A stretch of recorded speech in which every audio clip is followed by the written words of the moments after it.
Hello दोस्तों, आज की कहानी है पति पत्नी का सच्चा प्यार। एक आदमी ने बहुत ही खूबसूरत लड़की से शादी की। शादी के बाद दोनों की जिंदगी बहुत प्यार से गुजर रही थी। वह उसे बहुत चाहता था और उसकी खूबसूरती की हमेशा तारीफ किया करता था।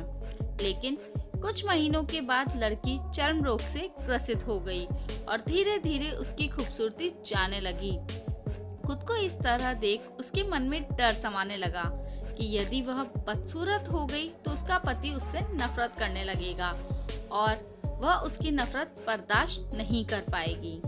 इस बीच एक दिन पति को किसी काम से शहर जाना पड़ा। काम खत्म कर जब वह घर वापस लौट रहा था तो उसका एक्सीडेंट हो गया। एक्सीडेंट में उसने अपनी दोनों आंखें खो दी, लेकिन इसके बावजूद भी उन दोनों की जिंदगी सामान्य तरीके से आगे बढ़ती रही। समय गुजरता रहा और अपने चर्म रोग के कारण लड़की ने अपनी खूबसूरती पूरी तरह से गंवा दी। वह बदसूरत हो गई, लेकिन अंधे पति को इस बारे में कुछ भी पता नहीं था, इसलिए इसका उसके खुशहाल विवाहित जीवन पर कोई प्रभाव नहीं पड़ा। वह उसे उसी तरह प्यार करता रहा। एक दिन उस लड़की की मौत हो गई। अब पति अकेला हो गया था। वह बहुत दुखी था। वह उस शहर को छोड़कर जाना चाहता था।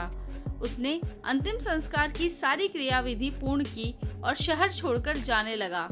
तभी एक आदमी पीछे से उसे पुकारा और पास आकर कहा, अब तुम बिना सहारे के अकेले कैसे चल पाओगे?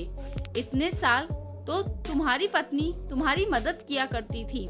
पति ने जवाब दिया, दोस्त, मैं अंधा नहीं हूँ, मैं बस अंधा होने का नाटक कर रहा था, क्योंकि यदि मेरी पत्नी को पता चल जाता कि मैं उसकी बदसूरती देख सकता हूँ तो वह उसे उसके रोग से ज्यादा दर्द देता।